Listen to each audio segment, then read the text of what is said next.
Alright, hello fellow warriors. I left a comment, I believe it was Jack that left the comment. What in God's name is this?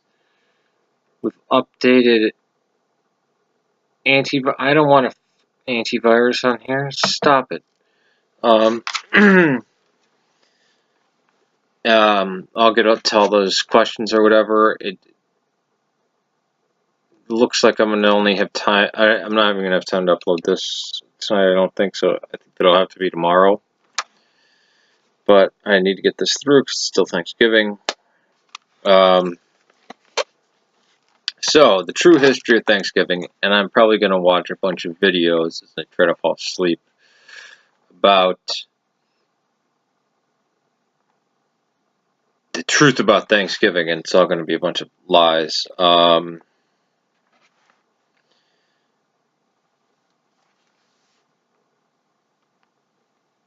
So, the Protestant Reformation kicked off with Martin Luther, but it really went nuts in England, right? In England, you would be killed if you were a Roman Catholic.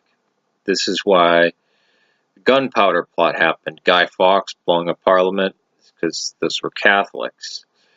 And some of the conspirators went off to Jamestown, the first English settlement in North America.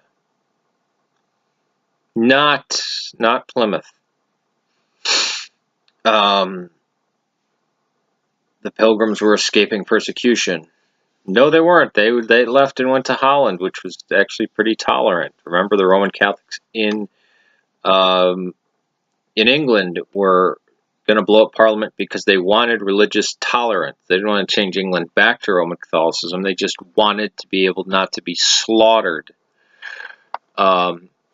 And what did the fanatical Protestants do, especially people like Oliver Cromwell, which would come down the pipe later than 1620? I think he was around in the 1638 or something like that.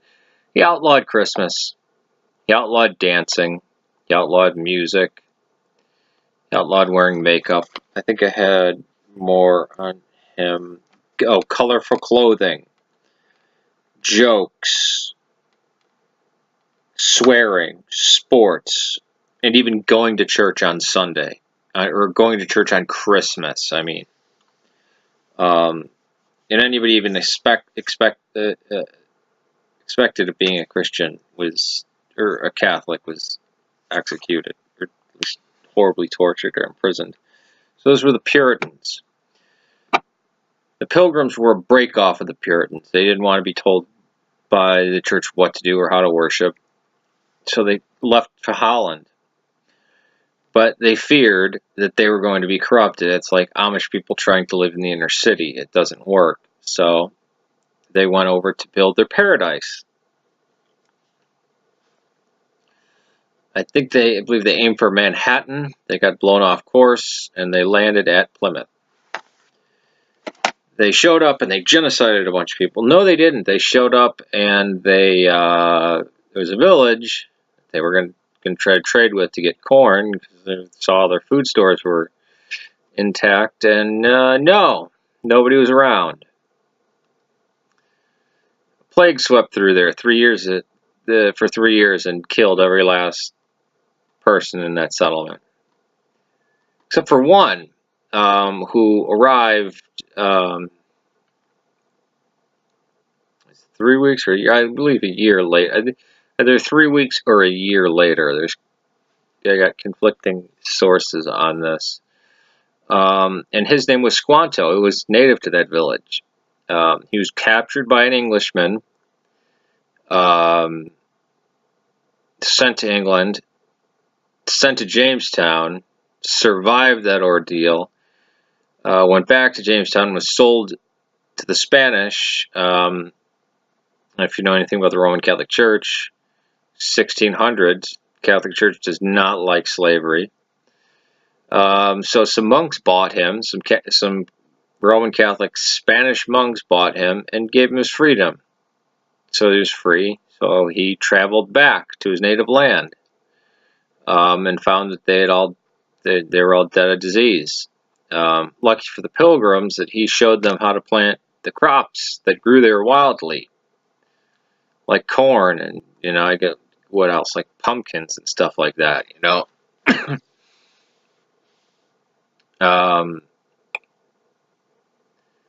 And that's the first Thanksgiving, right?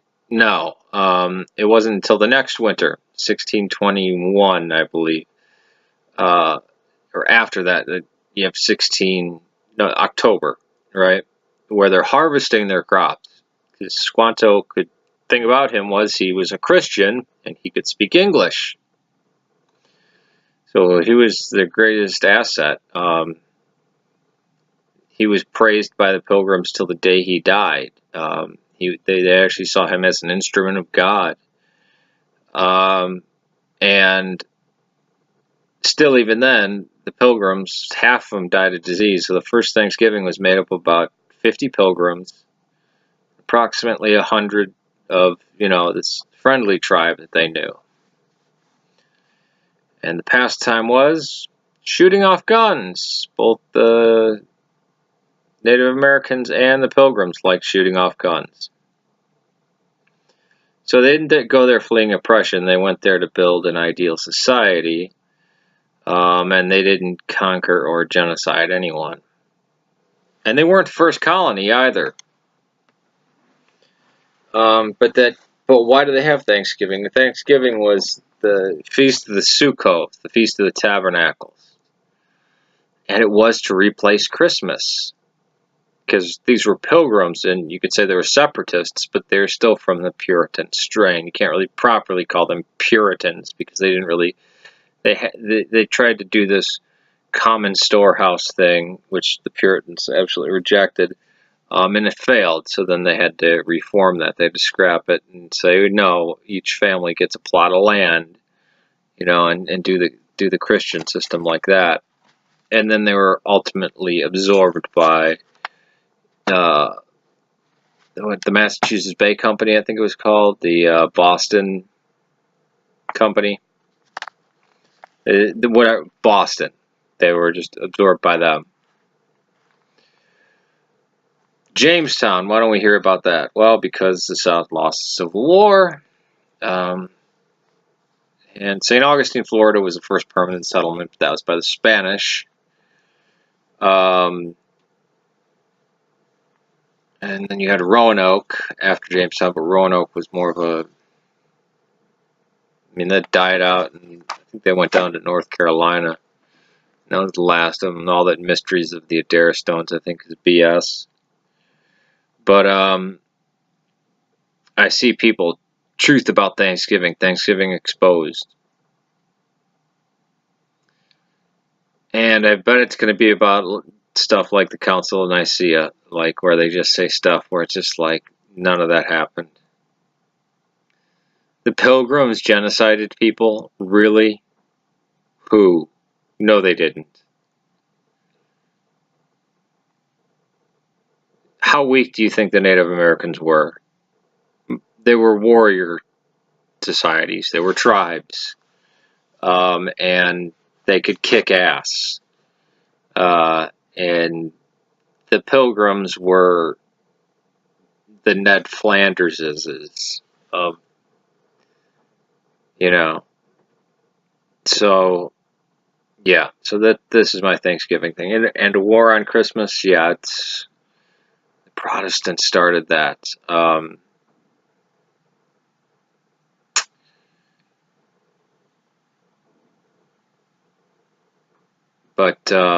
Yeah,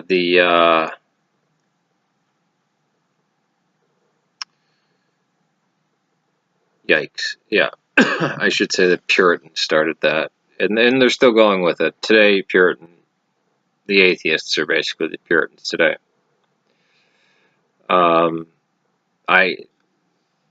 Such a busy day, I don't even have it in presence of mind. So I guess it shall be tomorrow that I will put up videos answering your questions about the situation with GoFundMe and all this kind of stuff. Peace to you.